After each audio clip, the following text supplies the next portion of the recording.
Friends and welcome back to my channel. मैं हूं doctor शिखा गहराना और आज हम बात करने वाले हैं ऑस्टियोपोरोसिस के बारे में। हड्डियों का कमज़ोर होना ऑस्टियोपोरोसिस कहलाता है। ऐसी स्थिति में जो हमारा बोन मास डेंसिटी होता है वो भी काफ़ी कम हो जाता है। इसीलिए अगर आपको ज़रा सा भी कहीं इंजरी हो जाती है या अगर आप माइनर फॉल भी हुआ है तो आपको फ्रैक्चर होने के चांसेस बहुत ज़्यादा बढ़ जाते हैं।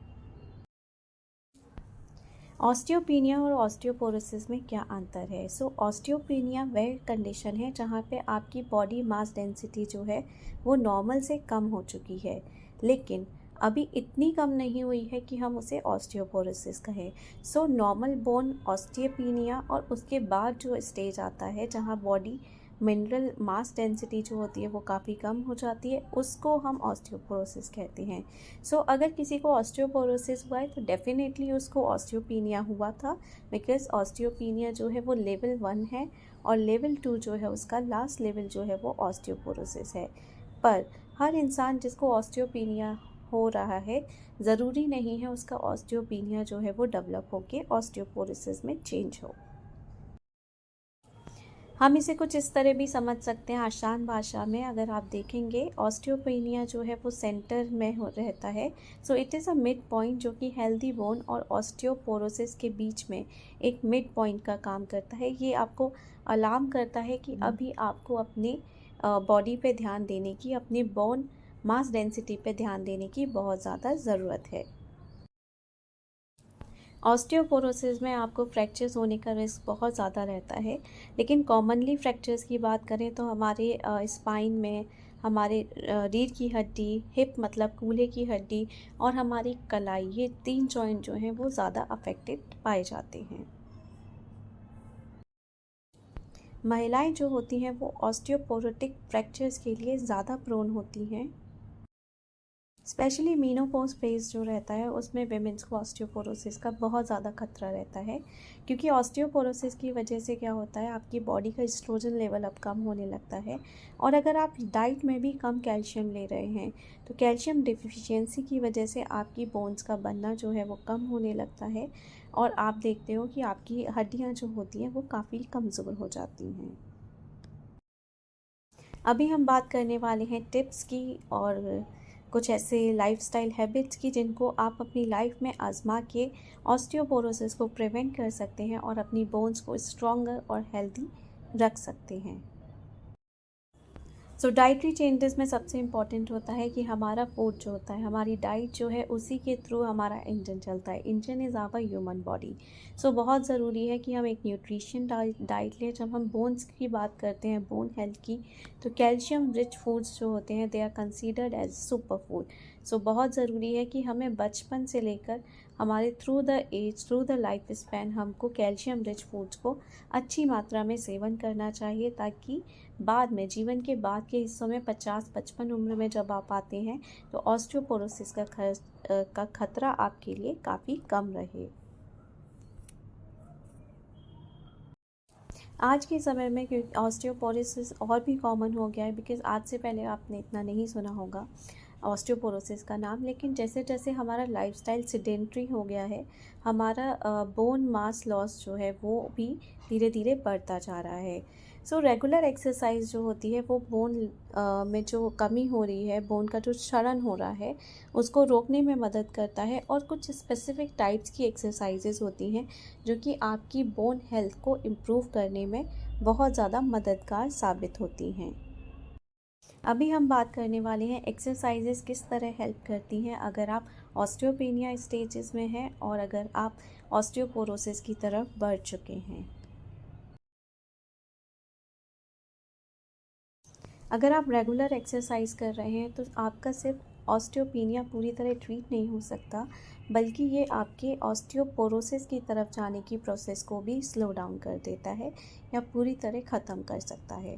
एक्सरसाइज स्पेशली जब हम ऑस्टियोपोरोसिस की बात करते हैं तो वेट बेयरिंग एक्सरसाइज जो होती हैं वो बहुत इम्पॉर्टेंट होती हैं। स्टडीज़ में रिवील हुआ है कि ये आपके जो बोन का क्षरण हो रहा है, बोन लॉस जो हो रहा है, उसको प्रिवेंट करती हैं। आपकी मसल्स में आपकी बोन मास को डेवलप करने में हेल्पफुल रहती हैं। और जब आपका बोन मास जो है वो बेटर होता है तो आपके गिरने के चांसेस भी कम होते हैं, क्योंकि आपकी बोन मजबूत हो चुकी होती है तो स्टेबिलिटी भी बेटर रहती है। जब भी हम एक्सरसाइज की बात कर रहे हैं तो सबसे बेस्ट फॉर्म ऑफ एक्सरसाइज जो रहता है वो है आपका वॉकिंग। वॉकिंग के हमेशा ही बहुत ज़्यादा एडवांटेज हैं। आप वॉकिंग कर सकते हो। आपको 5 टाइम्स इन अ वीक आपको प्लान करना होगा। एरोबिक एक्सरसाइज जैसे कि वॉकिंग, साइकिलिंग आप कर सकते हो, और एटलीस्ट आधे घंटे की वॉक करना आपके लिए, आपकी सेहत के लिए बहुत अच्छा है।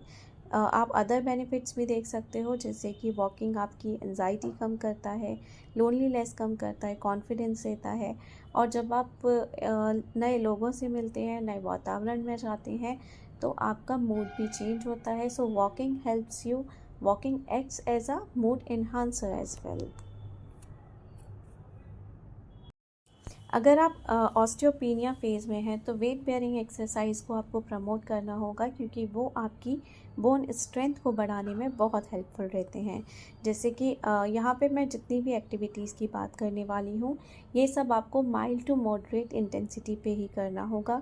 कोई भी एक्सरसाइज आप हाई इंटेंसिटी नहीं कर सकते हैं जब आप ऑस्टियोपेनिया या ऑस्टियोपोरोसिस से गुजर रहे हैं। So stair climbing at a lower pace, dancing आप कर सकते हैं एक जगह खड़े होकर, marching at place with support, आप किसी भी टेबल को पकड़ लीजिए और कदम ताल शुरू कर सकते हैं। एक ही जगह पे खड़े होकर आप बैलेंस एक्सरसाइज कर सकते हैं, दोनों पैरों पे खड़े होकर कर सकते हैं विद सपोर्ट, बिकॉज़ यहाँ पे ज़रूरी होता है आपको सेफ्टी देखनी है। आप सिंगल लेग स्टांस में एक्सरसाइज करना अवॉइड करेंगे। स्टेयर क्लाइंबिंग भी अगर आप कर रहे हैं तो आपको रेल को होल्ड करना होगा। नेक्स्ट एक्सरसाइज फॉर्म होता है resistance training. So exercise with weight, जिसको कि हम स्ट्रेंथ ट्रेनिंग या रेजिस्टेंस ट्रेनिंग के नाम से जानते हैं, वो आपकी बोन स्ट्रेंथ को इम्प्रूव करने में बहुत ज़्यादा हेल्पफुल होती है। बहुत ही अच्छे रिजल्ट्स देखे जाते हैं ऑस्टियोपेनिया पेशेंट्स के लिए। सो आप कुछ एग्जाम्पल देख सकते हो रेजिस्टेंस ट्रेनिंग का, जहाँ पे आप डंबल के साथ, लाइट वेट डंबल के साथ स्ट्रेंथ ट्रेनिंग स्टार्ट कर सकते हैं। In the presence of physios आप अपनी स्पाइन की मसल्स और शोल्डर मसल्स पे भी एक बॉल, फिजियो बॉल की मदद से अपने आप को ट्रेन कर सकते हैं। सो रेजिस्टेंस एक्सरसाइज ट्रेनिंग के बोन मास को डेवलप करने में बहुत अच्छे रिजल्ट्स हैं। नेक्स्ट बहुत इम्पॉर्टेंट चीज़ है कि आप जितना ज़्यादा आउटडोर्स आप एक्सरसाइज कर सकते हैं वो बहुत इम्पॉर्टेंट है, बिकॉज़ ऑस्टियोपोरोसिस हम जानते हैं कैल्शियम की कमी से हो रहा है, D3 की कमी से हो रहा है। सो आप जितना ज़्यादा नेचर को एक्सपोज हो सकते हो, स्पेशली जब आप सनलाइट में हो, सो इट हेल्प्स कैल्शियम की आराम से आपकी बॉडी में एब्जॉर्ब हो सकता है। सो सनलाइट विटामिन जो है वो आपके लिए बहुत ज़्यादा इम्पॉर्टेंट है। सो लास्ट में आपको ये नोट देना चाहूँगी कि ऑस्टियोपेनिया जिन लोगों में है उनमें फ्रैक्चर का खतरा एज़ कम्पेयर टू ऑस्टियोपोरोसिस कम रहता है। लेकिन आप जब भी एक्सरसाइज परफॉर्म कर रहे हैं या आप अपनी डेली लाइफ की एक्टिविटीज़ भी कर रहे हैं तो आपको सेफ्टी की सबसे ज़्यादा प्राथमिकता रखनी चाहिए, ताकि आप अपने फॉल्स को अवॉइड कर सकें, कोई भी दुर्घटना को अवॉइड कर सकें। और आपको बहुत ज़्यादा ओवर ट्रेनिंग नहीं करना है अपने आप को। सो इट्स बेटर कि आपको हमेशा गाइडेड एक्सरसाइजेस को ही फॉलो करना चाहिए।